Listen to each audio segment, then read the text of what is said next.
Hey guys, tonight we're hiking up through the Andes. Yep, that's right, in sandals. And following the path of an ancient civilization that communicated without writing a single letter. The trail is narrow, the mountains are vast, and the clouds feel close enough to tickle. But don't worry, we're taking this slowly. You're not racing up here like a royal messenger.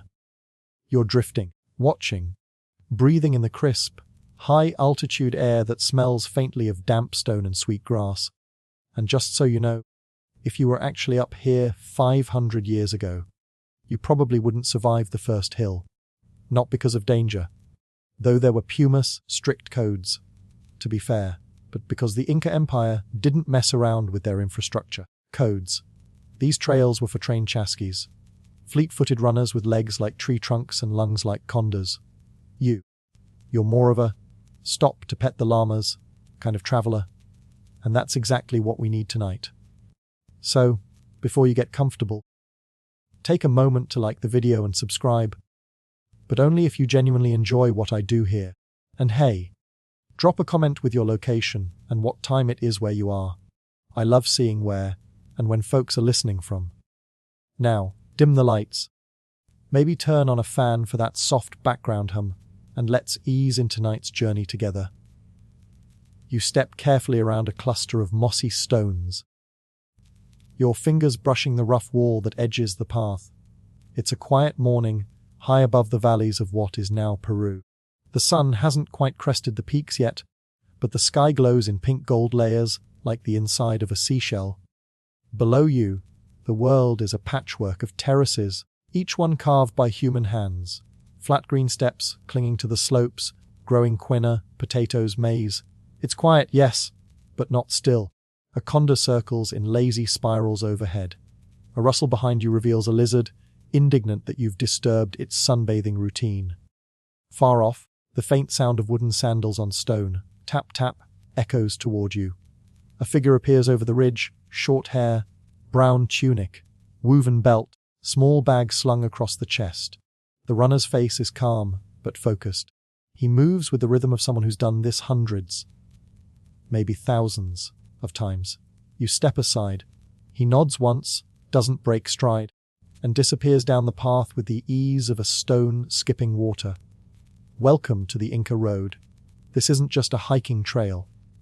It's part of the Capac Ayan, or Royal Road, a network that once stretched over 20,000 miles. That's longer than the entire US interstate system. All built without the wheel. And no, they didn't just use it for Sunday strolls. This road carried armies, harvests, tax records, fish from the coast, and, most interestingly, messages. But here's the thing. The Incas didn't have an alphabet. No writing in the traditional sense. So how did they send messages across thousands of miles? Knots, yarn, color-coded, mathematically structured, and whisper quiet. You keep walking. The ground beneath you is smooth in places, where thousands of feet have worn the stones soft.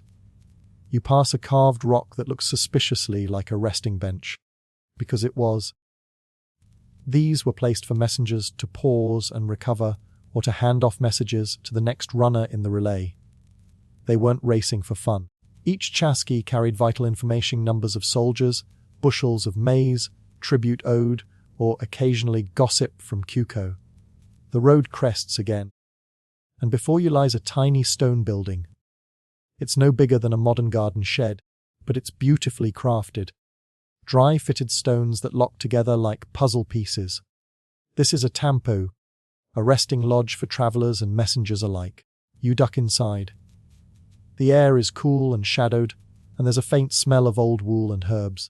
Someone's left a gourd of chicha, fermented corn beer, on a carved stone shelf. You don't drink it, but you admire the gesture. Strict codes. You run your fingers along the wall and imagine the chasquis resting here. They'd chew coca leaves to keep their energy up, maybe swap sandals if the soles wore thin. They carried very little. A sling for stones, a pouch for coca, and most importantly, a set of knotted strings. These were called quippus.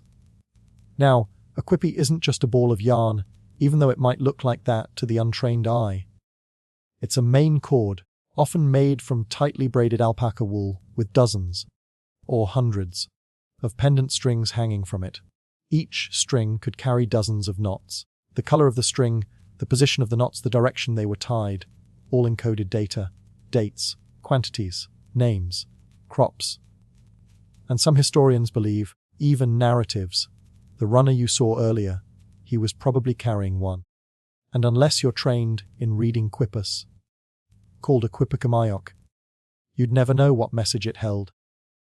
It could be a friendly reminder to send more potatoes or a military command from the sapper Inca himself.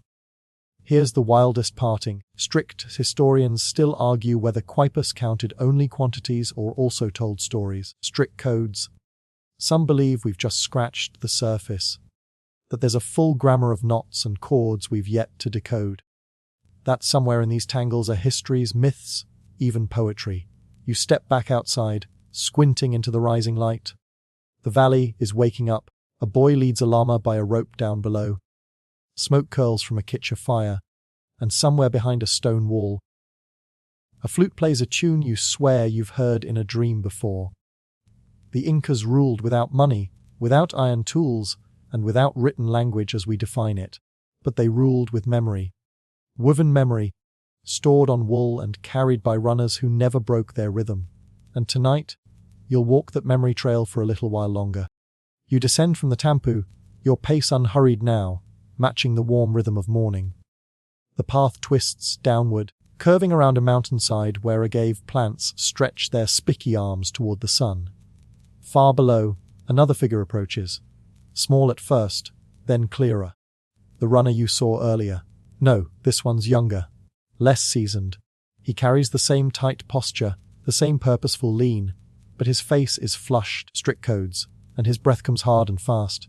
You step aside again as he nears. He slows just long enough to exchange the most casual of nods before reaching into the pouch slung across his chest. Out comes a small roll of cords. A quipu, yes, but tidier than you expected. Neatly coiled, the wool is dyed in shades of crimson, ochre, and a soft, mossy green. The pendants flutter slightly in the breeze, like the tails of a kite. And just like that, the boy's off again, legs working like gears, arms swinging in counterpoint to his motion. Gone before you can ask a single question. This was how the empire breathed, through messengers known as chaskis, trained from youth, capable of running dozens of miles in a day, not jogging, not power walking, actual sprinting, across cliffside trails and swinging rope bridges, often barefoot and always with messages like the one you just saw, small, silent, and terrifyingly accurate. The Inca road system wasn't some happy accident of connected villages. It was an engineered marvel. The Capacan, literally, Great Road, connected everything. From the desert coastlines to snow-covered peaks, from the Amazon basin to what is now southern Colombia, and all of it paved with stone. No wheeled carts, no draft animals to pull wagons, just feet, sandals, and an empire that needed to know what was happening at all times. That's where the chaskis came in. You continue along the path as it levels out, following a line of tall stones placed every few hundred steps. Distance markers, possibly, or offerings to the mountain spirits. These apas, sacred peaks, were believed to be living beings. You whisper a polite thank you to one of them as you pass. It feels appropriate. Even now, the air carries a sense of reverence, a quiet kind of electricity, like the mountains are always listening. As you walk, you picture the daily life of a chaski. It wasn't all speed and adrenaline. These runners trained on coca leaves, learned navigation by starlight, and memorized routes through every kind of terrain. Strict codes, they also trained to memorize spoken messages word for word. Strict codes, which is impressive on its own, but even more so when you consider they sometimes recited those messages after running for hours. The quipu helped, sure, but it wasn't always the whole message. Sometimes it just acted as the bullet points. The chaski had to provide the rest perfectly. Now, that level of detail demands skill, not just athleticism, memory, and it wasn't just about directions or inventory. Messages might include political updates, changes in tribute, or even who had the audacity to host a festival without royal approval. Messengers were the empire's bloodstream, pumping life, news, and oversight across mountains, valleys, jungles, and coastlines. And lest you think their job was purely bureaucratic, here's a fun tidbit. There's a Spanish account claiming that a chasqui once delivered fresh fish from the Pacific Ocean to the emperor in the Andes. In under 24 hours, that's a vertical journey of nearly 10,000 feet, with a raw fish and no ice. Historians still argue whether this fish story is a bit overseasoned. It may have been a boast, or even a misunderstanding of timing. But it's not outside the realm of possibility, because Inca Tampus, spaced every few miles, allowed for relay running. One chasqui would run until he spotted the next at a tampu, then hand off the message and return home. That way, the fish, and more importantly, the news, kept moving without slowing down. Kind of like an ancient Amazon Prime, except your delivery was made by someone who'd outrun a llama on a mountain ridge. The path begins to wind again, cutting through a shady grove of qui'i trees, their smooth bark pale and peeling like old paper. The forest floor is thick with fallen leaves, but the stones of the road poke through, always present, always guiding. You sit on a low boulder, watching sunbeams dance through the canopy. Nearby, a cluster of children is playing beside a small spring. They're practicing knotting techniques, twisting short cords between their fingers, tying simple loops and spirals, then undoing them to start again. One girl triumphantly holds up a knotted strand and declares something you don't catch, but the others giggle and clap. It makes you wonder, how early did Quipucamayos begin their training? These weren't random villagers making string art. These were elite record keepers, strict codes, trained for years to read and tie quipus with precision. Not just anyone could do it. And though there's no Incan Rosetta Stone for this system, no handy codebook carved into a wall, what we do know is that these chords were readable, repeatable, and central to the function of an empire. Each knot could represent a number, a type of crop, a unit of time. The very structure of the knots, single, long, figure eight, affected meaning. The color of the string could imply the subject yellow for gold, green for maize, white for silver. Where the knot sat along the string added yet another layer. It's as if someone built a calculator out of yarn and then programmed it with stories. As you stand to keep walking, your fingers trail along a low-hanging branch. A bird trills nearby, clear and high like a panpipe, and the wind returns, tugging at your sleeves, urging you onward. The path narrows once more, threading through the mountains like a quipu string itself. So much movement, all tied together by messengers and memory. And tonight, you've only just begun to follow the thread. Your feet sink into the dust as the road flattens into a wide, sun-warmed stretch.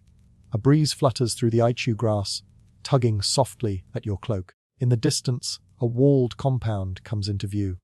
Low stone walls, sloped thatched roofs, and a plume of wood smoke curling from a central chimney. Another tampu. But this one is different. You cross into the courtyard and notice something curious. No chasquis resting here, no fish being passed along like a sacred torch. Instead, a few older people sit under the shade of a wide tree, strands of wool looped around their knees and elbows. In their hands, quipus. Longer than the ones you've seen before, more elaborate. The strings ripple like jellyfish tendrils in a mountain current. This is not a relay station. This is a training ground. You've wandered into the world of the Quipucamayos, the Incan knot masters. You sit nearby, careful not to disturb them. One man, his hair streaked with silver, works quietly on a row of pendant chords. His fingers move like those of a pianist. Swift, assured, barely pausing between loops. He doesn't look at you, but somehow he knows you're watching. Colors matter, he mutters, as if continuing a thought he'd been having in his head. But the twist tells you the truth. You blink. The twist. Turns out it's not just knots and colors. The spin direction of the chords, what textile nerds call S and Z, twists, also affected meaning. One way could signal debits, another credits. Some cords were plied from fibers spun clockwise, others counterclockwise. If your head's starting to feel like a yarn ball, don't worry. You're in good company. Historians still argue whether quipus were primarily numerical, like spreadsheets made of string, or if they also encoded language. A few believe the more complex examples may have held syllabic or phonetic values, almost like a rope-based alphabet. But without a direct translation system, all we can do is study, speculate, and squint very hard at Wool, your new teacher. Because let's face it, that's what he's become. Stands slowly and beckons you toward a small wooden shelf carved into the wall. Laid out there are half a dozen completed quipus, each tagged with a tiny clay disc. They're not museum pieces, they're working tools. Receipts, census logs, tax records, and possibly poems. You trail your fingers just above one of them. The texture of the wool is dense clean. The smell is faintly smoky, with hints of lanolin. The cords hang like a waterfall, and you imagine trying to read the flow with your fingertips. Top string, province name. First pendant cord, inventory of llamas. Next one, tribute in potatoes. The one with 3 tight knots and a green dye. That might be a count of married couples with at least one child. Or maybe you've misread it entirely, and that green cord just means we're out of guinea pigs again. You chuckle softly at the thought. The old man doesn't look up, but you swear you see the corner of his mouth twitch. Outside, another breeze sighs through the trees. You step out into the courtyard again, where a younger student is working with a simpler set of cords. Her face is a study in concentration. You watch as she makes a loop, then undoes it, makes another tighter, then adjusts the spacing. This is learning, knot by knot. The training took years, and not just anyone could become a Quipicamayok. These people were chosen for their intellect, their memory, and their trustworthiness. After all, a single misplaced knot could mean an entire province accidentally got charged for 400 extra sacks of quina. Not exactly bedtime fare. In fact, one of the strangest quirks. Some quipus included 0 cords, blank. Knotted pendants mean to mark an absence.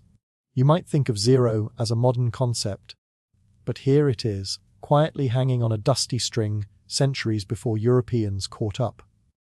Not bad for folks who didn't even have an alphabet in the Western sense. But that doesn't mean it was all math and maze, strict codes. You've heard rumors, though they're still debated, that some quipus may have told mythological stories or even historical events. A few scholars point to quipus that differ wildly from the standard accounting types. They're more colorful, less symmetrical, and seem more expressive. Maybe they're narrative. Maybe they're poetry. Maybe they're just artistic flourishes. No one knows. And that not knowing is oddly satisfying. You walk the perimeter of the tamp slowly, letting your fingers trail along the wall.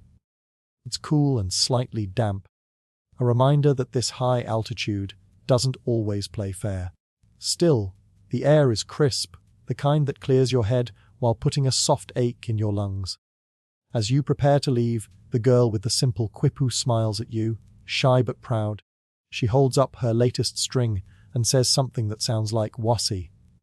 House, maybe. Or is she telling you this quipu is about a household count? You nod approvingly.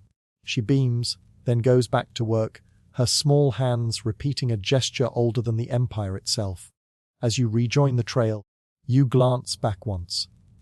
The old man has returned to his bench, but now he's holding a cord up to the sunlight, twisting it slightly between his fingers. The shadows cast by the knot stretch long and then across the stone. How many stories do they hold? And how many have unraveled? The thought lingers as you take the next few steps. The quipi isn't just a record. It's a language with no voice, a letter with no ink. A memory you hold in your hands. It's time to follow where it leads next. The road begins to climb again, narrow and winding now, like a ribbon tossed over the mountains. As you walk, your legs start to ache in that familiar, sleepy way. The kind that says you're getting somewhere, even if you're not quite sure where. A breeze rustles the iku grass. and you swear it's whispering something in Quechua. Up ahead, you spot a low stone arch. Moss clings to its edges, and wildflowers sprout in the cracks. Yellow and violet, like someone scattered confetti here long ago. Beyond the arch, a view that makes you stop. Terraces, endless rows of them. They fold down the mountain like steps made for a giant, each one edged with stone and brimming with green. Fields of potatoes, maize, and quinoa bask in the sun, and tiny figures work between them, tending crops with a rhythm older than memory. From this height, the fields look like someone embroidered the land itself, and at the heart of it all a tall, circular building, unmistakably a storehouse. You descend carefully, following a switchback path that smells of clay and earth. The air thickens slightly with the scent of stored grain. Dusty, dry, and oddly comforting. Inside the cool stone walls of the storehouse, you find them bundles of quipus hanging on wooden dowels. Some are wrapped in cloth. Others hang free like chandeliers made of wool. You reach out to touch one, and your fingers brush against knots still stiff from years of tension. These are tribute records, the tax logs of the Andes. You wouldn't think something as boring as taxes could be dreamy, but here we are. The Incan state didn't use coins or money as we know it.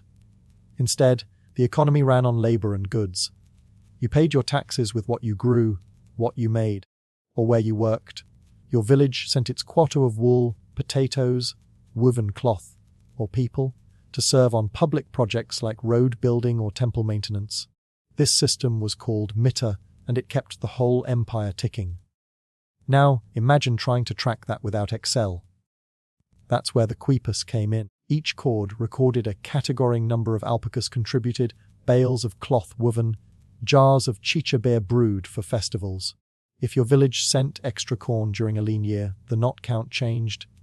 If a llama got, shall we say, accidentally roasted, a new cord might be added to explain the loss. What's especially wild, these logs didn't just stay local. Strict codes. State runners carried summaries all the way to Cusco, the empire's capital, where Central Quipicameox compiled regional data. It's the world's least cozy bookkeeping system, and somehow it worked. You turn a corner and find a bundle that looks newer. Or maybe just better preserved. The wool is soft, the colors vividing ochre, indigo, a gentle moss green. The knots are clustered in tiers with clear spacing between them. It looks almost intentional, not just practical, but elegant. You run your fingers across it and try to decipher its meaning. You guess 6 families sent 15 jars of maize beer and 20 bolts of cloth. Or was it 20 families and a llama wedding gift? That's the tricky part. Without a Quipicameoc to read it aloud, it's all interpretation. And that brings us to one of most the debated topics. Did each Quipu have a key for interpretation, or did everyone just know? Some scholars argue that the context was everything. The location, the people who used it, even the other quipus nearby. They all helped decode the message. Like reading a friend's handwriting because you know their tone. Others think there might have been a standard framework across the empire.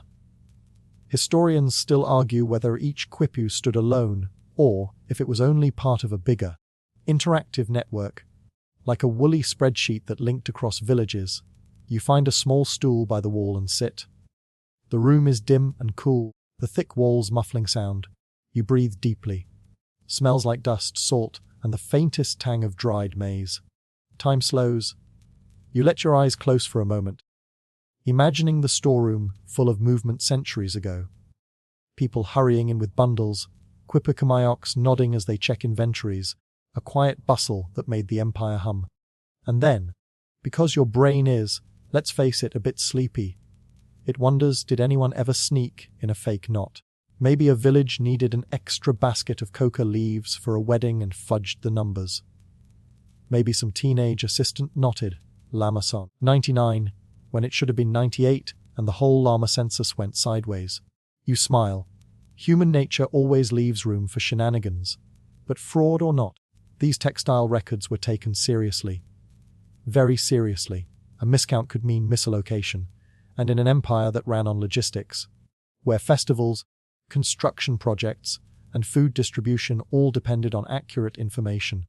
That was a big deal. You stand and give the nearest quip a gentle nod, as if to say, respect. It sways a little in the still air, like it's returning the gesture. Outside, the terraces shimmer in the golden afternoon light. You follow a small footpath that leads away from the storehouse and back toward the next bend in the mountain trail. As you walk, you imagine the stories carried in those cords. Not just numbers, but human moments, a family's best wool, a village's best harvest, a communal effort to support something bigger than any one person. And it's all preserved in yarn and knot, tension and twist. You wonder what the modern world looked like if taxes were still paid in potatoes. Or if your accountant used a quipu instead of spreadsheets, possibly more colourful. Definitely itchier. Your path curves again, and you catch a glimpse of another tampu on the horizon, just barely visible through the haze. A time to see what stories lie in wait there.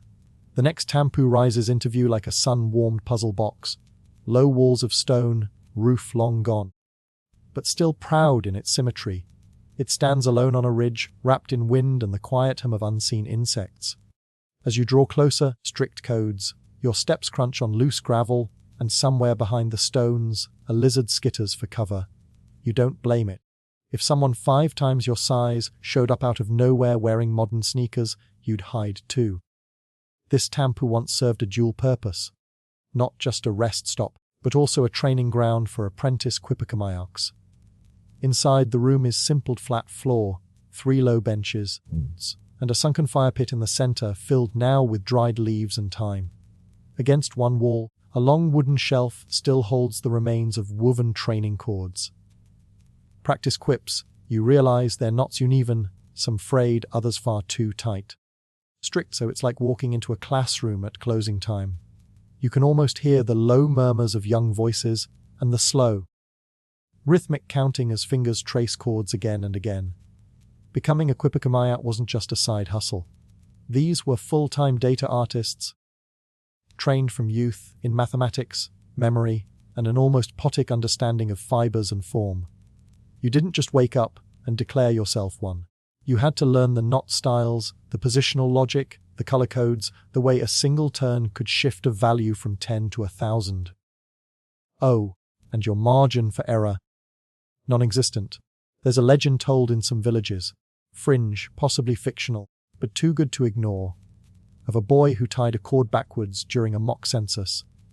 Instead of recording 10 married couples, his knot placement implied 10 single lamas had registered for a festival. The village priest was not amused. The lamas, presumably, had no comment. You crouch beside the shelf and lift one of the practice cords. The wool has thinned with age, but still holds its shape. The knots are messy, uncertain, like someone learning cursive for the first time and getting the loops all tangled. Still, there's a sweetness to it. Even ancient empires had beginners. Outside the open doorway, the sun starts to sink toward the western peaks, and the light grows honeyed and soft. Shadows stretch across the tampu floor, and you decide to linger a bit longer. You wonder how these apprentices practiced memory. It wasn't just the physical tying. They had to recite and recall what each knot meant, line by line, row by row. Some historians believe quipukamayaks used narrative mnemonics, telling little stories or songs to remember complex data sets. Imagine memorizing your village's entire economic output using a bedtime rhyme about alpacas' corn and a grumpy chich brewer. That's dedication. Others argue it wasn't stories but tone and rhythm, like chant or code. Each knot had a pattern, and the mind could sing it back. No one really knows for sure, and so historians still argue whether quipukamaic training included oral poems or simply brutal repetition until the fingers knew more than the mind. You close your eyes and try it yourself. 1 overhand knot, 2 below it, a long space, another knot with a twist. You say the sequence aloud like a song. 2 for the fields, 1 for the feast, 3 for the lamas, all facing east. It's nonsense, but it feels right. A sudden gust kicks up outside, and you glance toward the doorway. In the wind, a piece of cord. thin and reddish, flutters from a crack in the stone wall. It's too fine to be from the training shelf. You follow it with your eyes as it dances on the air, then step out to retrieve it. Strict codes. When you pull it gently from the crevice, you realize it's attached to a longer strand tucked inside a hole in the wall. It's a coded message, half hidden and forgotten. Maybe an apprentice's secret note, maybe a joke, or maybe a passing thought you enjoy too much to resist. A lost love letter written in knots. Historians will tell you that most quippers were practical, statistical, but fringe researchers believe there were exceptions. Emotional chords, narrative chords, even quippers that told whole stories, encoded in patterns still beyond our reach.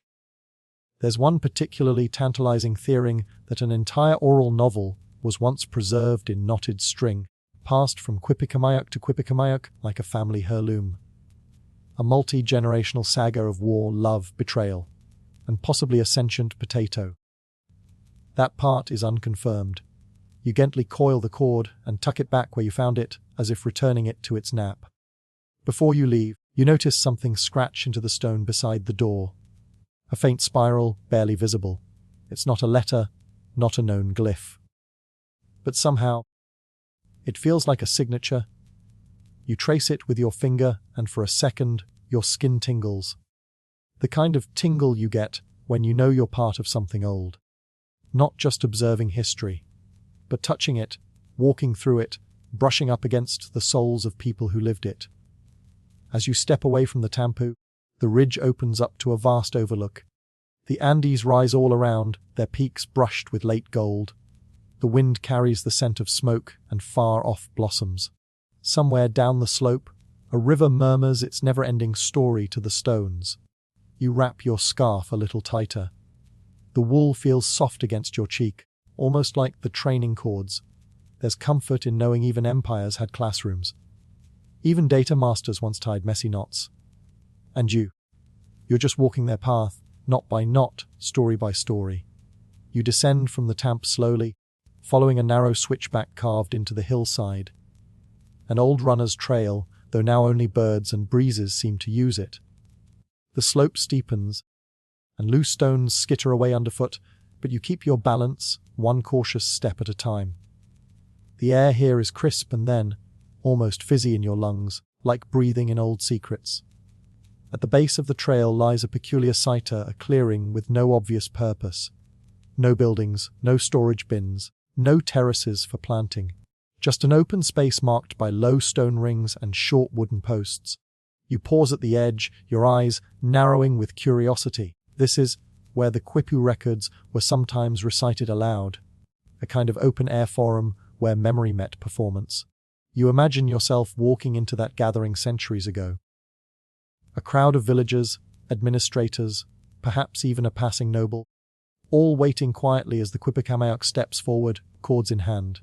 There's no script, just knots and recall. He fingers each strand like a harpist and begins to speak. The data becomes story. 200 baskets of maize harvested, 13 new births, 7 boys, 6 girls, 1 runaway alpaca, last seen headed east. Presumed innocent, a gentle chuckle bubbles up inside you as the picture that alpaca's little escape mission are probably involving a cabbage and 0 regrets.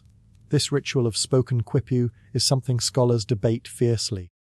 Some argue quippus were purely tools for reference. Silent, visual, only meant for use by trained eyes. Others suggest they were intended to be performed, like sheet music for memory. The chords were prompts, the stories came alive only in voice, and not just in dry numbers either. Some early Spanish chroniclers claim to witness quipu, assisted speeches that included prayers, histories, and poetic laments. One even noted a performance where the speaker wept while recalling losses from a past flood, the chords swaying in his hand like sorrow itself. You step into the center of the clearing, where grass has crept over old stones. You can almost hear the rhythm of such a telling, feel the weight of memory pass through fingers and voice. How much can you remember from a single thread? A breeze lifts your scarf, and you play with the fringe absent-mindedly. It's funny. Modern people use string to tie things up, bind things together. But in the Andes, string was a language, a way of untying memory into something others could understand. In one corner of the clearing lies a pile of stone slabs, arranged loosely like seats. You perch on one, staring out at the view. From here, the world folds into itself. Mountains into clouds, past into present. And you think about the shape of memory. Knots can hold numbers. That much is clear.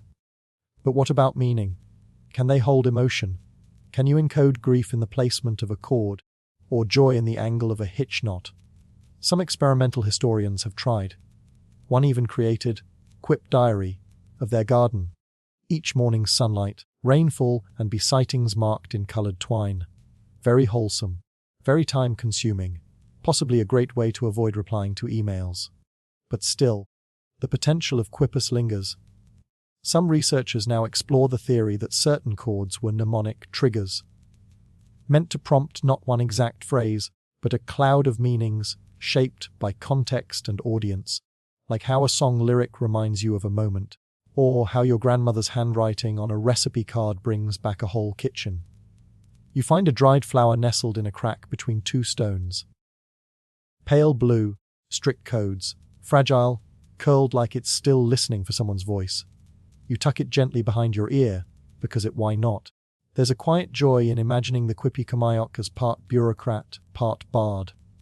Equal parts spreadsheet and poetry slam. You hope they had snacks after their recitations. Reciting population statistics in the sun has to be thirsty work. Chicha and roasted maize, perhaps. Maybe a little slice of sweet potato cake for the especially moving data.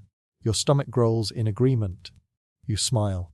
Rising, you brush off your hands and wander to the far edge of the clearing, where the stones form a narrow arch. Beyond it, the trail bends sharply down toward the valley floor. Before you pass through, you turn for one last look. In the late light, and the clearing glows. An old amphitheater of memory, humming with echoes. Maybe nothing was ever written down here, but everything was remembered. Not in ink, not in stone, in thread and voice, in repetition and care. You step under the arch. The path ahead is narrow, the air warmer. Somewhere below, a village waits. One that once relied on quipus, not just to count and record, but to connect. To weave people together through shared memory. And you, strict codes. You carry one of those memories now. Even if you don't know what the knots meant. Even if they were never meant for you. You carry the weight of someone's story in the shape of string. And that's a start. The trail winds downward like a lazy river, pulling you along with the tug of gravity and curiosity. Dry leaves crunch beneath your sandals, and a hummingbird flickers past in a green blur. Darting through shafts of golden light, you pause to sip from your water pouch and listen. Nothing but the soft rustle of wind in tall grasses and the occasional, dignified meh of a distant goat. You're approaching a village now, nestled in the cradle of the valley. Clay-tiled roofs peek through the foliage, and narrow canals ripple with clear mountain runoff, stitched neatly between homes like silver embroidery. This place once housed more than families. It stored stories, calculations, and tax records in the form of woven strings. This was once a local quipu hub, a node in the empire's data network. Codes. You follow the scent of something toasty and sweet, maybe roasted maize, and wander toward what used to be an administrator's house. It's a low stone structure, shaded by pepper trees. Inside, everything hums with the feeling of old business, the kind of place where someone once spent their days counting potatoes and verifying tribute bundles. There, on a central table, flat, polished, sunlit, you imagine a Quipakamayok at work. Cords of all shades unfurled like vines. Some dyed deep indigo, others pale yellow, with knots tied in clusters, careful and purposeful. He, or possibly she, evidence shows women may have been trained in this art too, leans forward, fingers moving with rhythmic precision. This isn't just string craft. This is statecraft. The Inca Empire, after all, had no written language, and yet it maintained roads, armies, harvest quotas, census data, even lunar observations, all with quipus. These bundles were more than tools. They were part of a logistical miracle, a way to maintain control over an empire that stretched over 2 500 miles. And while it might sound unglamorous to count tribute items, it was vital. Imagine miscounting your empire's store of guinea pigs. Disaster. Outrage. Slightly squeaky rebellion. A nearby wall displays faded marks from hooks or pegs, likely where quippus once hung in rows. Categorized, referenced, maybe even cross-checked, like a very tactile spreadsheet, with fringe. What's especially remarkable is that each quipu was unique. There was no standard form. A cord for corn might be long and yellow in one region, short and purple in another. Quipucamoyocs had to understand regional conventions like accountants with secret dialects. Some modern researchers argue that the chords weren't just numerical, they were linguistic, that the placement, color, and texture of threads conveyed syllables or meanings, perhaps even something akin to grammar.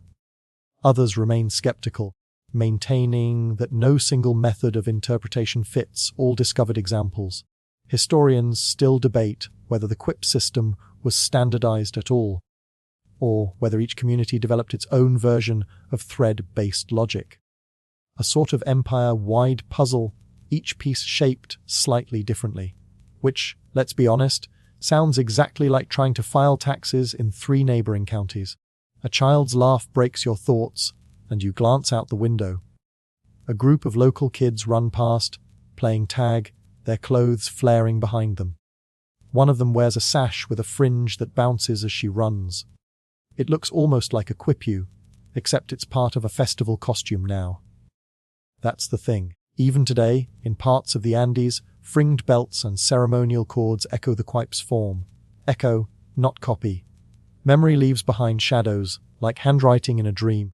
You reach toward one of the replica cords, resting on the table, letting the fibers run over your palm. Alpaca wool, soft and oddly comforting. You try tying a simple knot and immediately mess it up. Yours looks like an anxious pretzel. You're not exactly threatening the legacy of the Quipucamoyocs, but you do notice something. The tension in the cord matters. A twist too tight makes it stiff, too loose and it slouches. This is an art of balance, of tension and release, like composing music or doing yoga. With string, you sit cross-legged on a woven mat in the corner, looking around the quiet room. Strict codes. It's humble but functional, with wooden shelves and a hearth still lined with ash. You wonder if this place ever received messengers, the chasks, dropping off fresh quippus with the urgency of a modern courier, minus the motorbike and delivery scanner, and then you imagine the sorting. This cord is for llama inventories. This one is for maize yields. Oh, and this slightly frazzled one is for regional gossip. Okay, maybe not that last one. But a queep for neighborhood drama would have been very efficient, and probably colorful. What's not debated is that Quipucamoyocs were trained professionals, often working for years to master the skill. They weren't just the person who ties knots. They were highly respected, sometimes forming a class of knowledge keepers, akin to scholars or priests. Their hands were considered tools of the state. You feel your own hands grow warm just thinking about it. Through the open door, you spot a small irrigation canal snaking through the village, glinting in the late light. You rise, stretch, and follow it, stepping back into the hush of twilight. The canal guides you like a thread of its own, and before long, it leads you to a plaza. Here, you imagine the villagers gathering, perhaps for announcements. A Quipucamoyoc reading out the latest census data. New laws, even, if you're lucky, festival schedules and how many roast guinea pigs were allocated per family. Priorities. There's something beautiful about it, a world where memory lives not in books, but in touch, in fiber and rhythm and trust. A world where someone could run a whole empire with no ink, no paper, just cords and human care. You look down at your own fingers again, and you wonder what stories could your hands remember if they had to. The plaza quiets as dusk folds in, drawing soft violet hues across the sky. You follow a stone path that winds past homes and silos toward the village edge. The air smells of dust, firewood, and something faintly floral. Maybe marigold or wild mint. Your feet carry you on without hurry, and overhead, the first stars begin to blink awake. Ahead, perched on a rise, stands a structure that's a little larger than the rest. Its roof dips low in the center, and its walls are built with tighter stonework. Still dry-fitted, but with an artisan's confidence. This was likely a Quipu storage house, one of the sacred spaces where imperial information was protected, preserved, and possibly puzzled over by generations. You duck through the low doorway, stepping inside. The air is cool, scented with earth and wool. Wooden beams cross the ceiling, and from them hang quipus, replicas, or perhaps restored originals. Dangling in the hush like vines of meaning, hundreds of cords sway gently with the draft from the door. You're surrounded by hanging language. It's mesmerizing. You move slowly between the bundles, some thick as a broomstick, others barely wider than a shoelace. They range in color: ochre, moss green, crimson, dusty blue. Some have knots tight and clustered like constellations. Others are long stretches of empty string, the silence between words. What's striking isn't just the variety, it's the order. They're not random. They're arranged with intention. Maybe by purpose: one row for census records, another for tax shipments, another for astronomical data. One bundle is so meticulously color-coded you half expect it to start glowing like a mystical Excel file. This was the Inca's information architecture. Long before the filing cabinet or USB drive, people were encoding knowledge into string and not hanging it carefully to wait. But wait for what? For retrieval or remembrance? Historians still debate the true nature of Quipu archiving. Were these cords merely memory aids for trained readers? Or could they be understood by anyone with enough practice? Some believe they operated more like musical notation, comprehensible to the literate few, but dependent on shared conventions. Others think they held deeper narrative potential, perhaps even recording entire stories. You gently reach toward one of the cords. It's dyed a deep red and the knots feel worn, touched, maybe by many fingers across decades. This could be a tax record. Or a prayer. You wonder if any of these quipus were ever meant to be read aloud.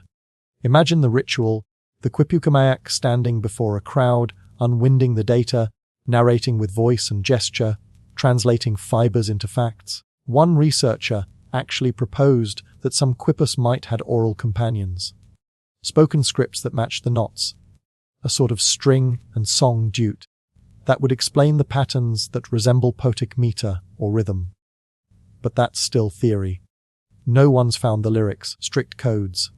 What's not theory is the sheer amount of responsibility these chords represented. Quipucamayaks weren't just data processors. They were gatekeepers of imperial truth. Get the numbers wrong, and whole villages might be under or overtaxed. And as far as we know, the Inca weren't big on second chances. Mistakes could have unpleasant outcomes, the ancient equivalent of a very awkward performance review. And so, a reverence settled over these chords. They were more than numbers. They were living documents, strict codes. Some scholars even suggest they were buried with their keepers, a practice that blurs the line between data and identity. You sit cross-legged beneath one of the beams, letting the cords dangle softly around you.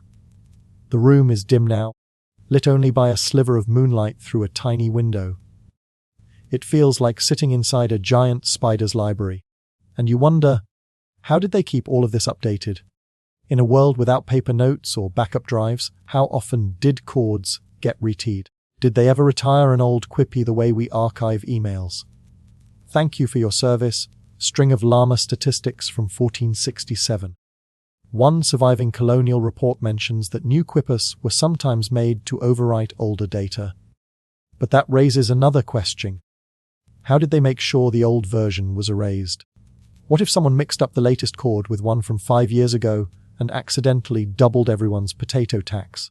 That might explain why Quipucamayaks often worked in teams, cross-checking knots, consulting previous chords, passing the fibers back and forth like a loom of logic.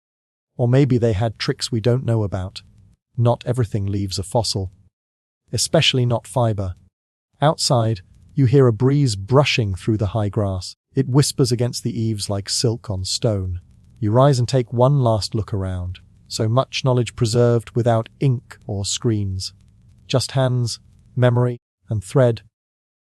You duck back through the doorway and begin a slow stroll toward the hills, leaving the village behind.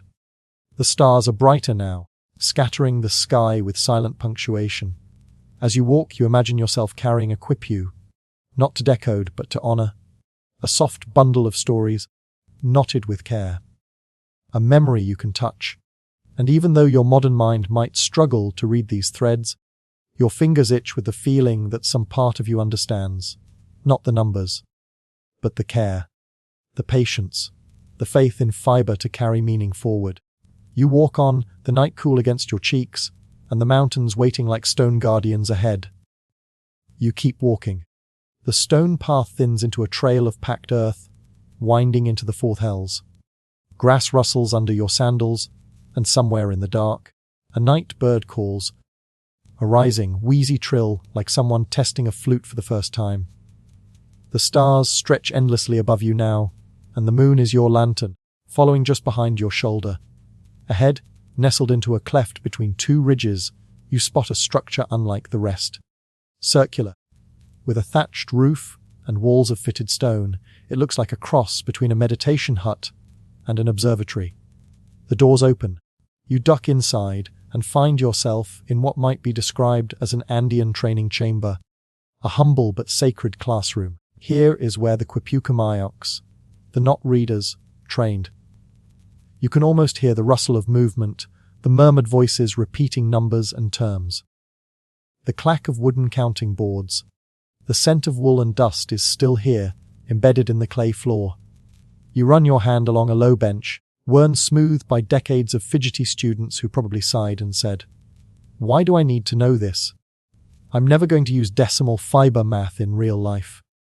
Except, of course, they would. Because being a Quipucamayak wasn't just an occupation. It was a vocation. Part scholar, part civil servant, part magician. You weren't just trained in knots. You were entrusted with the language of empire. The system was complex, and the training lasted years. Recruits, usually boys selected from local communities, began learning arithmetic with upanas, a kind of Inca abacus. It was a grid with pebbles, used for calculating everything from crops to distance. Then came color theorying what each hue of string represented. Then knot types, overhand, figure eight, long knot, single knot, and the devilish, multi-knot clusters that still give modern researchers a headache. You're not even through your imaginary syllabus, and your brain already wants to drop the class. Still, the system had elegance. Base 10, decimal, hierarchical. A chord with 10 knots near the top could represent, but its placement along the main string would tell you what kind of 10. 10 people, 10 bundles of maize. 10 llamas in unfortunate moods, and placement mattered. The position of a knot wasn't random. It indicated magnitude. Closer to the top meant higher value. Farther down the string, smaller numbers. Codes.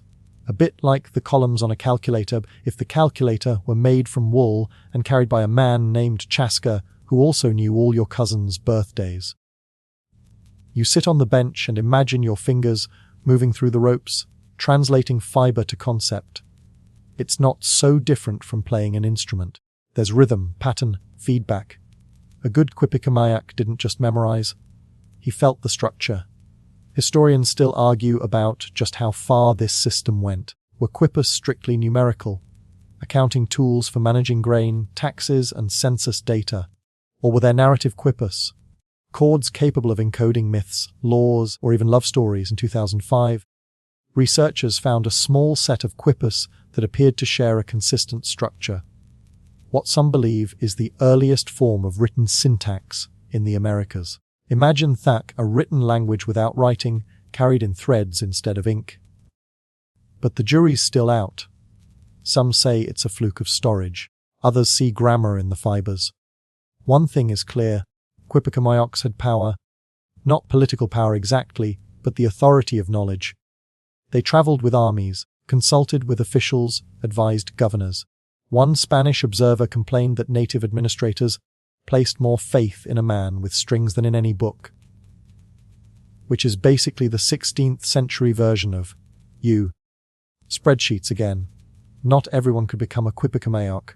Training required intellect, discipline, and, let's be honest, really good eyesight. But the role also came with respect. In a world without written archives, these people were the memory. A well-tied cord could outlive its maker by generations. Your success, or exile, might depend on how accurately a knot was tied 20 winters ago. You glance up at the bundles suspended from the ceiling beams. Codes. This hut must have once held lessons whispered late into the night, practice chords knotted and unknotted 100 times. The Inca didn't use writing, yet they built a continent-wide communication system. Imagine a world where bureaucracy was tactile, where your tax bill came braided into a colored rope. Honestly, kind of charming. Also, no autocorrect. As you stand and stretch, you find a tiny corner of the room where time still feels heavy. A dusty nook with broken string ends and half-finished bundles. Maybe this was where a student sat, practicing the same sequence over and over. Loop, knot, check. Loop, knot, check. Your fingers twitch as if remembering something they've never done. And for a moment, you wondering, what if we'd learned to read knots the way we learned to read books? Would classrooms today be full of kids fidgeting with yarn instead of typing on tablets? Would libraries look like coat closets? You smile, then step outside into the chill. The wind has picked up, cool and sweet with the scent of eucalyptus. You begin a slow ascent up the hillside trail, following the fading light of the moon. Behind you, the training hut shrinks into the valley, and ahead, more mysteries wait. One cord at a time. The trail now curls along the side of a ridge, where the wind whistles low and steady. Like someone humming into a bottle. You pass scrubby brush, tufts of ica grass, and stones carved with spirals that may or may not be ancient graffiti. A sleepy llama stares at you, unbothered, possibly judging your posture. Ahead, nestled beneath an outcrop, you see something unexpected. A storage chamber. A kolka, its walls half bare by time but still standing. You duck inside. The air is dry, still, and smells faintly of earth and old maize. Inside, rows of shelves line the walls, once packed tight with food, cloth, and yes, quipus. This is where it hits Yug. Quipus weren't just for palaces or officials. They were a key part of life in the empire's logistical veins. Like barcodes crossed with poetry, they tracked everything: food rations, tribute, labor duties, even marriage eligibility. If the empire moved, a quipu probably helped it move. Each kolka was overseen by storehouse keepers called quolpokamayoks. These weren't dusty old clerks. They were trained experts responsible for managing massive quantities of supplies across long distances and high altitudes. Their brains were Excel spreadsheets. Their offices, cold stone rooms like this, perched at the edge of cliffs. You sit on a wide, flat stone. Run your hand along the grooves worn into the threshold. Marks left by centuries of footsteps, maybe from officials checking inventory, or maybe just a teenager sneaking in for a nap next to the Quana sacks. Here's a fun one in some regions. Certain quipus recorded mita, labor quotas, a kind of rotating public service system. Instead of paying taxes in coins which didn't exist, citizens contributed labor, building roads, cleaning canals, hauling stones for royal bathtubs. Whoever tied those quipus probably got a sore wrist. And this brings up a modern parallel. You know how today we love to say, data is power. Well, back then, knotted data was power. The Inca Empire was enormous, stretching over 500 miles. It had no wheels, no writing, no currency, and yet it functioned. That's because information, who owed what, where it should go, when it was needed, was encoded, tracked, and verified one cord at a time. Historians still argue just how centralized the system truly was.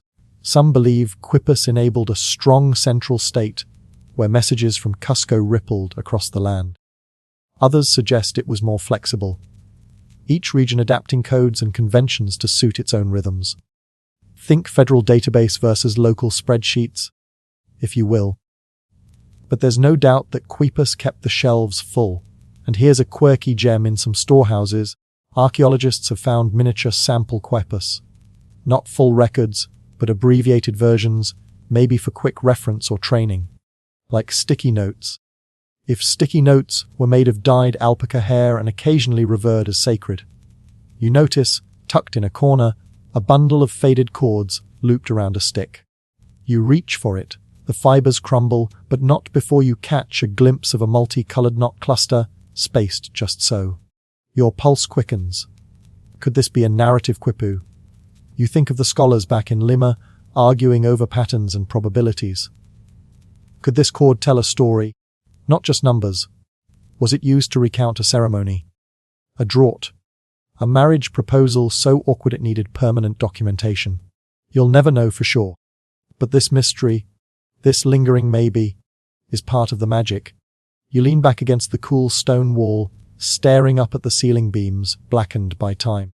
You imagine a Qualpocamayok walking in with their bundle of cords, hanging it neatly by the door, then measuring out rations with a practiced eye. Not by guesswork, but by string work. Even the emperor's birth cake ingredients were probably recorded on a quipu. Assuming the emperor had cake, which he didn't, but he should have. Outside, the wind rustles through tall grass. Somewhere a fox yips and then falls silent. You step out of the kolka, closing your imaginary ledger. From this ridge, you can see far into the valley.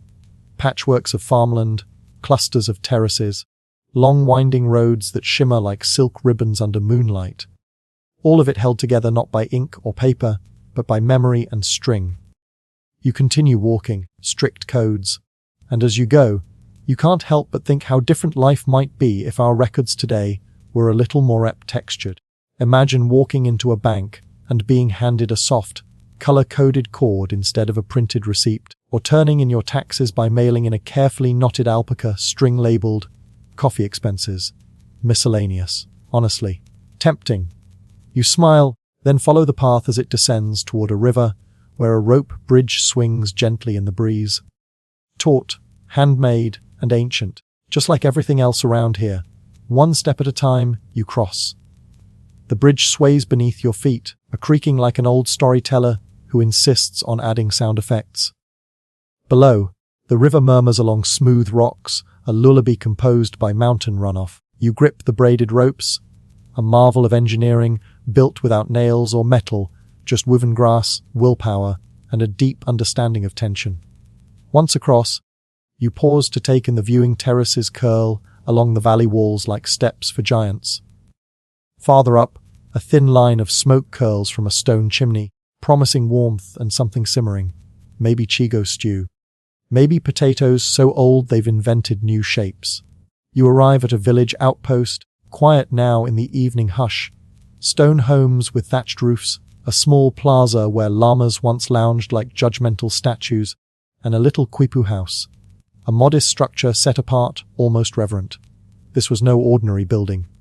This was a Quipicamayok's hut. You duck inside. The walls are lined with pegs, each holding a bundle of cords.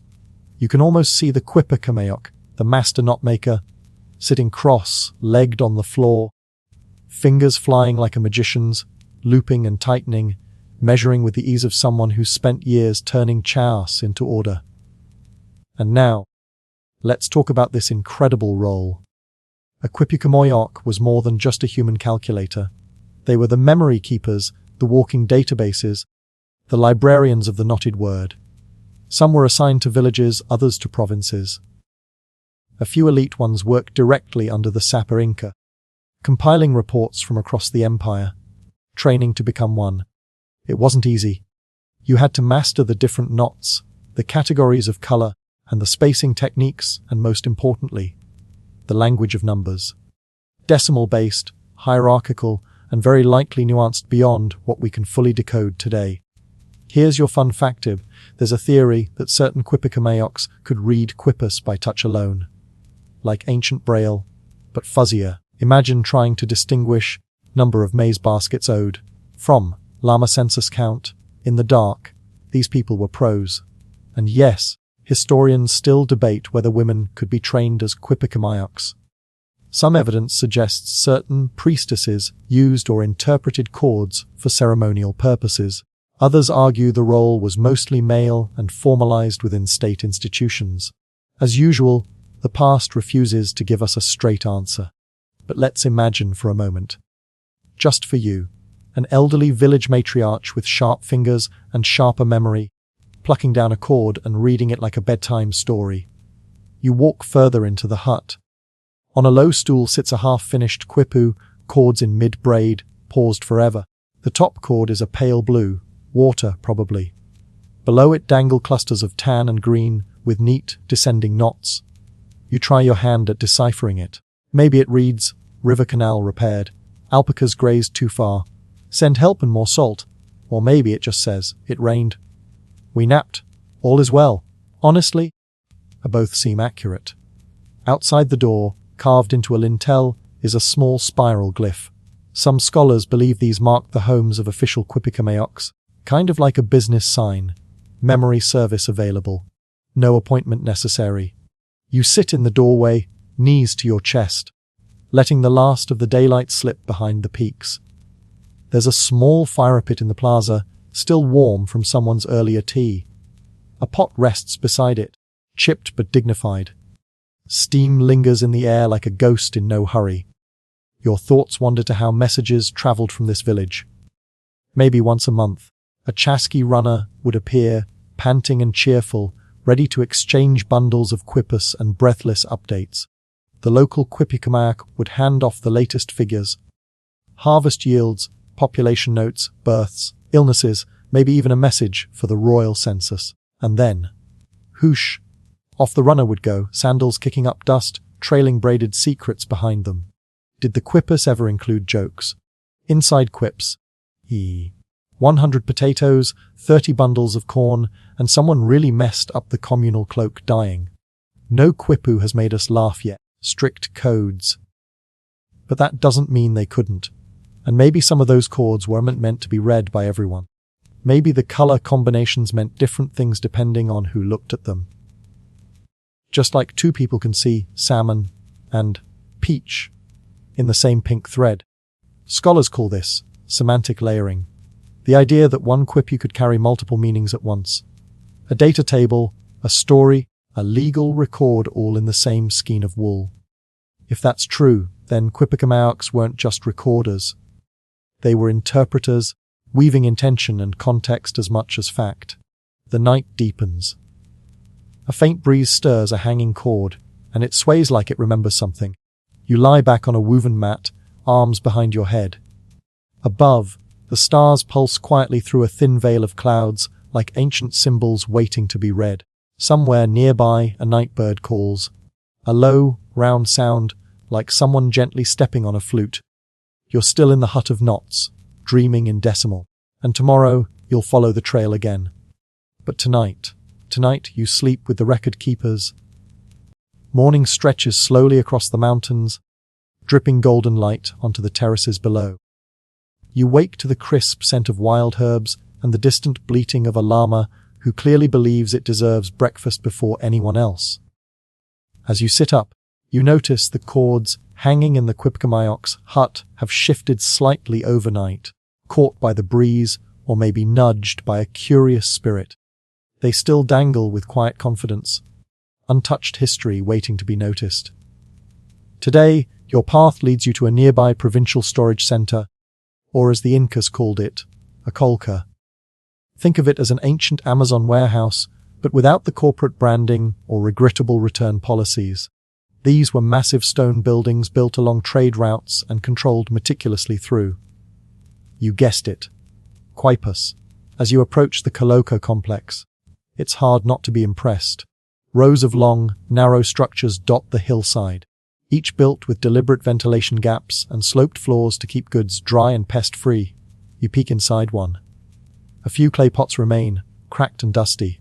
Once, this place would have held dried fish, chili peppers, textiles, weapons, and, most importantly, potatoes in absurd variety. Some would make modern chefs cry tears of joy. Now here's the fun bit: every single item entering or leaving these storage units was recorded on a quipu. It was inventory management without spreadsheets, and it worked. In fact, this kind of information formed a huge part of what quipus were actually used for.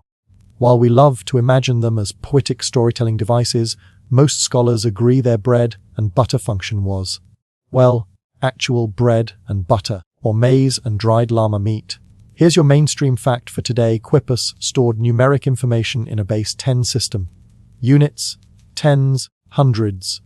Each position had its own knot and place value. The main chord often acted like a title, with the colors and textures of hanging chords indicating the category. Red for soldiers, yellow for corn, green for jungle goods. Basically, an alpaca-powered Excel sheet. But here's your quickie tibbig some Quipus had. Pendant chords, hanging from other pendant chords, forming a kind of sub-category or footnote, like one string saying, 42 sacks of corn.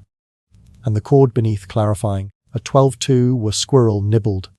You step into a small side room, likely once the office of the local record keeper. The air inside is heavy with age. On the wall, faded markings hint at where chords might have hung. A rough stone desk sits in the corner, its surface worn smooth by years of use. You run your fingers along the edge and imagine someone standing here daily, receiving goods, inspecting them, noting the amounts on a knotted cord. A twist of wool, a loop, a quick double knot, then on to the next delivery. Efficiency woven into thread. Outside, a young boy guides a llama through the remains of the plaza. He waves at you. You wave back. Somewhere in this network of roads and runners, someone like him once carried a basket of knotted data across vast distances, barefoot and probably humming. Which brings us to a question historians still haven't nailed down. Did Quipus ever include narrative or poetic language? Could a record say not just 27 baskets of coca leaves, but also who brought them, how far they came, or even how fragrant they were? Some experts say yes, pointing to certain elaborate Quipus with odd patterns that seem more symbolic than mathematical. Others are more skeptical, arguing that we're just overlaying our love of metaphor onto a very practical system. You walk slowly through the Colco halls, the stone echoing underfoot. In one building, you find something curious and a broken pot with a bit of wool cord still clinging to its lip. Was it once tied shut with a quipu? Or was it just trash? Archaeology, after all, is a lot like guesswork in slow motion. On the hill above, a carved stone bench sits beneath a quiga tree. You take a seat, grateful for the shade and the view. From here, the valley spreads below like a living map. Paths twist down to other towns, other storehouses, other record keepers. You wonder, how often were mistakes made? Did anyone ever tie the wrong knot? Did two cords get swapped, resulting in one village getting 200 llamas and another getting exactly one confused Guinea pig? Maybe. Or maybe they had quality control in the form of redundant cords, a practice some scholars believe existed to double-check important data. Two cords, independently made, verifying the same information, like ancient two-factor authentication, but woollier. A light breeze brushes past you, rustling the tree leaves and fluttering a few long grasses near your feet. It's quiet. The kind of quiet that only centuries can build. You head back down the trail toward your next stop, stepping carefully between smooth stones. Behind you, the Colco looms like a forgotten fortress of food. Ahead, more knots wait. As you walk, you're reflecting this wasn't a civilization built on chaos. It was deliberate, woven, held together not just by roads and soldiers, but by cords, by people who tied stories and sacks and census data all into one long braid. The Quipus weren't just notes. They were threads of power, looping through every granary, court, and village. And somehow, they've lasted longer than most paperwork ever does. You pull your cloak a little tighter against the wind and keep moving. Somewhere nearby, another knot waits to be read. Codes. You follow the dusty path downward, where it threads itself into a winding slope carved into the mountain. It's narrower here, edged with tufts of sun-dried grass and the occasional low stone wall. A bird calls out once, then goes quiet, as if even it knows you're entering sacred ground. The trail curves, and there it is, an abandoned tambo, a roadside lodge of sorts, once a rest stop for the swift-footed chasks, the messengers of the empire. You duck inside, brushing aside the hanging branches of a creeping vine, and find the stone walls still intact. The ceiling is gone now, claimed by time, but you can easily imagine what it must have felt like, the welcome coolness of shade after a 10-mile sprint, the smell of dried meat and dust-covered coca leaves, and the soft clink of a wooden cup being set down. This was where Quepus breathed, not just hung in dark huts, but moved. Carried across mountain ridges and jungle path, through snow and salt flats and forest, you imagine a young chasqui dashing in, unting a pouch, and pulling out a rolled cord. Delicate as a scroll, yet tougher than any parchment. Here's your mainstream historical fact for this section. Chasks didn't just carry oral messages. They also transported small items, quipus, and royal tokens like golden rods or feathers wrapped in cloth. When a chasqui reached a tambo, another would take over instantly, like a relay race powered by corn beer and incredible calf muscles. Now here's your quirky tidbit. Some tambos weren't just simple way stations.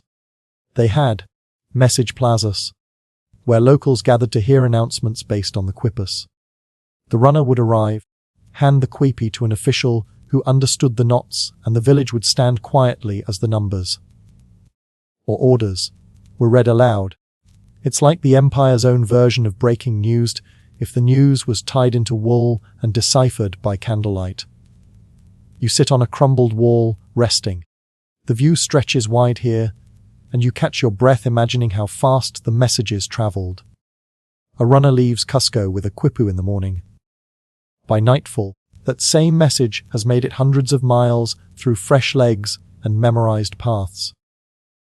And that leads us to the scholarly mystery of the day. Were there standardized knots and codes used empire-wide, or did every region develop its own knot dialect, so to speak? Some researchers argue the Inca had centralized training for quicamayaks, which would suggest consistency. Others believe there were local variations, possibly even family-based quirks passed down like regional handwriting styles. You rise again, drawn down the path by instinct and curiosity. The tambo fades behind you, but you think of all the messages it once held: odd crop tallies, marriage decrees, perhaps even the occasional bit of romantic drama. Tell her I still love her, even though she burned my potato field, someone might have murmured before the knots were tied. Ahead, the trail forks. One branch dives deeper into the valley, while the other edges along a ridge. You choose the ridge, drawn by a row of ancient stone pillars barely peeking above the wildflowers. These once marked the border of a province, and were often accompanied big yes. There it is, cue a stone platform, where runners stop to exchange messages and update local counts via fresh quipes. The sun tilts westward now, casting long shadows that drape over the mountainsides like forgotten cloaks. The wind is stronger here, tugging at your sleeves and making the cords you carry sway gently, as if trying to whisper something only they understand. You pause to look closer at one of your own quipus, worn soft from travel. Your fingers glide over a yellow strand, the knots arranged in a repeating triple pattern. It's clearly numeric, but something feels different about it. A small cluster of threads branches out from one side, almost playful, decorative. Or is it hiding some second meaning? It's that question again: were all quipus just spreadsheets, or were some closer to poetry? Some scholars think certain quipus, especially the most colorful ones with complex structures, may have encoded names or lineages. There's even a hypothesis that genealogies were knotted, allowing elite families to prove their heritage and justify land claims. You reach the final pillar and find a carving near its base. It's eroded, but you can make out a zigzag pattern. It might represent mountains, or lightning, or a message lost in translation. That's the thing about symbols. They're only as clear as the minds that hold their keys. You begin walking again, your steps quieter now. The ground here is soft, cushioned by centuries of plant decay and time. You imagine the feet of messengers pounding this very earth, breath hot in their chests, eyes fixed on the horizon. They carried knowledge not as words but as tensions in thread, careful to keep each knot in place, each cord untangled. As you pass another tambo ruin, This one just a cluster of stones and a sunken doorway. You wonder how many messages were lost over the centuries. Did a knot ever loosen at the wrong moment? Did a chasqui ever drop their bundle into a river, watching history swirl away in the current? Maybe. Or maybe they were just too good at what they did. You round a final bend, and there, nestled in the curve of the mountain, lies a small gathering of stones arranged like a spiral. A ceremonial site, perhaps. You sit in the center, laying your cords out beside you. The air here is still. Even the wind seems to pause. This is where you stop for the night. Not just because the light is fading, but because something about this place feels right. Like a comma in the long sentence of the trail, you lie back on the grass, Quipus beside you, the sky overhead unraveling into stars. And you think, somewhere in all these knots, all these trails, there's a story. Not just of goods and taxes, but of people. Of runners and weavers and officials who trusted the cord to carry what mattered. The stars shimmer faintly, like knots in the sky. Another message, waiting to be read. The stars above you glow with the soft steadiness of age, as if they've seen thousands of messages pass beneath them, each one tied with care and sent into the darkness of the empire. When you wake in the early light, dew clings to your sleeves, and the cords beside you are damp but unharmed, sleeping too, perhaps, after centuries of imagined use. You stretch, a little sore from the stone you used as a pillow, and continue along the ridge trail. It leads toward what once was a Quipicamayok training village, a quiet place where people learned how to tie memory into string. You wonder what it felt like to live a life devoted not to words on a page, but to color, tension, placement, and precision. One knot wrong, and suddenly 120 llamas became 12. The village remnants are modest now, low stone bases, outlines of square dwellings, a circular platform in the center that might once been used for ceremonies or, in a pinch, an impromptu game of kick the pebble. The silence here feels scholarly, like a library that's lost its books but kept its reverence. Here's your mainstream historical fact. To become a Quipicamayok, master of the knots, was not a casual calling. These specialists were trained from youth, often selected based on lineage or early mathematical ability. They could remember thousands of values and corresponding meanings, and they held crucial administrative roles in taxation, census keeping, military provisioning, and local governance. But it wasn't all math. Some Quipicamayok's were also keepers of history and myth, responsible for encoding past events in a format the state could trust. Imagine a dusty room filled with cords instead of scrolls, and an elder saying, "No, the battle was in the year of the jaguar, not the snake. See, this knot here says so." And now for your quirky tidbit, the training reportedly included not just knot techniques, but color theory and fiber choice. Some even say scent played a role. That's right, aromatic strands were sometimes used, possibly to help distinguish messages or add sensory layers to memorization. So yes, it's not impossible that someone once sniffed a green thread and said, "Ah yes, onions and tribute payments." Of course, historians still argue about just how standardized the training was. Was there a single imperial curriculum? Or did each region pass along its own style of encoding with its own quirks, like regional dialects or preferred color palettes, strict codes? Some researchers point out the Quipus vary widely in design and complexity, while others insist this was simply due to function. Short messages versus ceremonial ones. You wander through what might have been a training courtyard. The ground is flat here, with shallow trenches carved into grid-like patterns. Perhaps they were garden beds, or perhaps something more instructional, a place where novices practiced laying out cords in orderly rows, learning the rhythm of the knots under the watchful gaze of a master who occasionally snacked on maize and judged silently. A faded, worn quip is tucked into a corner, preserved better than you'd expect.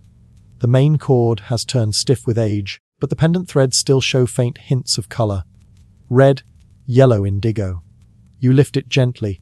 Its knots are uneven, rushed in places. A student's work, maybe.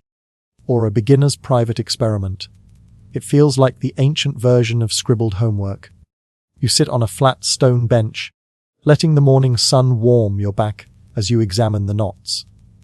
One pendant cord ends in a strange formation, a tightly wooed spiral rather than a standard knot. Decorative? Symbolic? Or did someone just mess up and decide, close enough? It's these imperfections that make it real. The idea that even in an empire known for precision, there was room for human error, for creativity, for the occasional wops, in a system of near-sacred structure. Beyond the village, a small canal trickles past, lined with carefully stacked rocks and shaded by squat trees. Water, the empire's lifeblood. Many messages were about its flowing, how much, where it went, who controlled it. The Inca saw irrigation not just as engineering, but as ideology. Water flowing properly meant the state was in harmony. A kink in the canal was a knot in the empire. As you dip your fingers in the cool stream, you imagine the cords used to track water schedules, possibly knotted records of who watered which terraces and when. A very polite, very organized game of, don't flood the potatoes. One odd theory, whispered among more daring researchers, is that some quips might have served seasonal calendars for rituals based on lunar phases, crop cycles, or festivals. There's evidence of chords with 1 to 13 sections, some arranged in circular patterns. Could these have been soft calendars, knotted into memory? It's possible. Or it could just be the work of a bored accountant with a flair for pattern making. Historians love a mystery. You follow the stream as it winds toward a larger plaza, a former gathering space for recounting messages, delivering imperial decrees, or just bragging about how many llamas your aunt raised last spring. A few carved stones still stand upright, worn by wind but proud. You run your hand across one and feel the faint grooves of a spiral. Another message, another forgotten phrase in an alphabet we never fully learned. As the sun climbs higher, the world turns gold and warm and quiet. You lie on your back again, watching a hawk circle overhead. The cords in your pack are beginning to dry now, and their colors re-emerge in the light. Soft reds, dusky blues, sun-washed browns, strict codes. You think again about those young students, learning to encode empire into thread.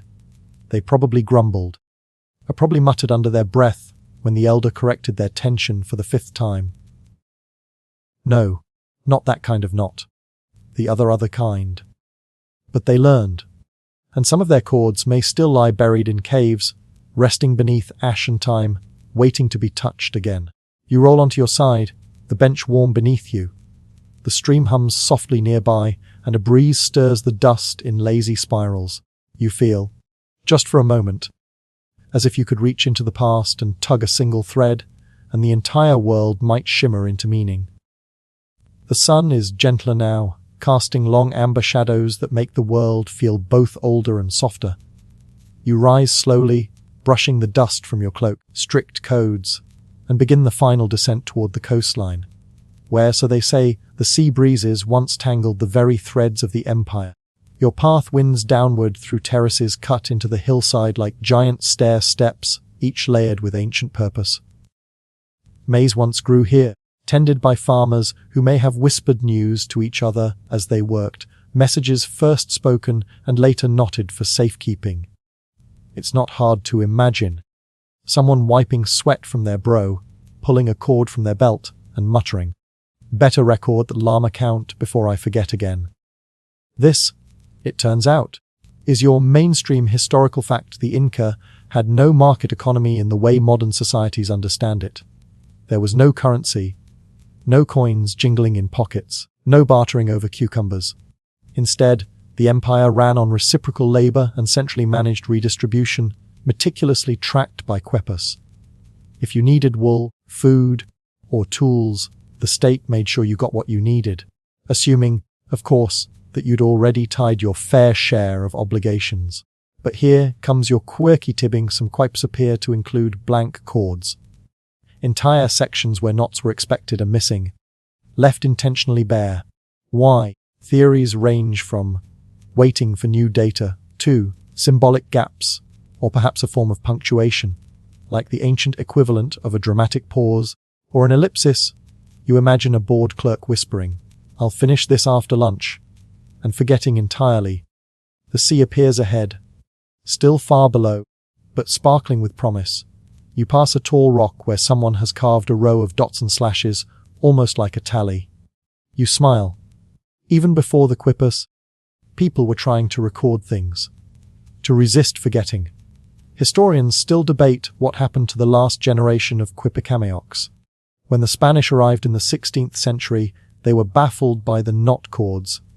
Some saw them as devilish, others dismissed them as primitive accounting. But some, interestingly, recognized their sophistication. There are letters in colonial archives, written by Spaniards, admitting that the quippus might hold more than numbers. They record histories. One friar wrote, "But we cannot read them," and so these readers of knots, these memory keepers, faded from view. Maybe some were silenced. Others, perhaps, hid their knowledge, passing it down in whispers, or tying coded stories that only their children would understand. A few may have gone rogue, inventing their own languages in thread. Messages meant never to be understood by outsiders. You finally reach a small cliffside shelter, stone-built, tucked under a rocky overhang, open to the sea breeze.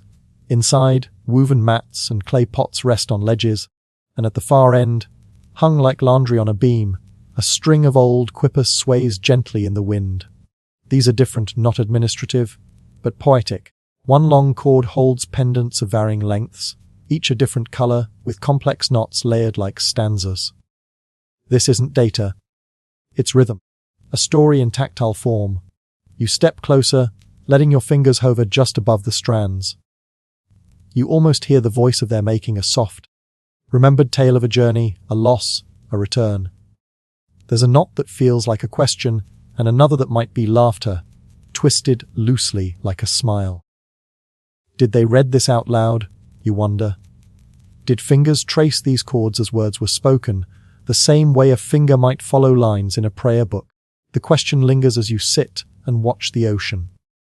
The sun tips toward the horizon now, turning the sea pink and gold. The quippers sway beside you, and for once, you don't feel the need to decode them, just to witness. You lean back, the stone warm behind you. Somewhere far off, a gull cries, and the wind rustles the pendants like they're breathing. You imagine one last message being tied. Not for a census, not for a governor, but for someone they loved. A memory made soft and knotted, left for time to carry. And maybe that's what the quippus were too. Not just tools, not just messages, but acts of care. Woven proof that someone remembered, and someone meant for that remembering to last. Your eyes close, the sun dips lower, the chords hum quietly in the breeze, and the empire rests. The wind down the light fades slowly now, melting into lavender and silver, brushing the clouds with whispers of the day's final warmth. The sea below breathes in long, slow waves, each one softer than the last, like the empire exhaling into sleep. You sit quietly, your thoughts braided with the journey behind you. From mountain trails to sunlit courtyards, from knots tight with meaning to mysteries left untied, every step has led here, to a quiet place, half-shadowed, where stories drift like fog and memory feels like touch. Let your shoulders drop. Let your breath match the rhythm of the tide. There's nothing left to decode, just the quiet beauty of thread and wind, of stone warmed by centuries, of a world once measured not by ink, but by hands and time. Somewhere in the darkening sky, a single star appears. Then another. You watch them form constellations no longer named, but just as lovely. Silent stories stretched across the night. The chords hang still now, resting like you. No more messages to send. No more steps to take. Just the hush between moments, the pause in a sentence, the softness at the edge of thought. Sleep comes gently, like a knot tied slowly, with care.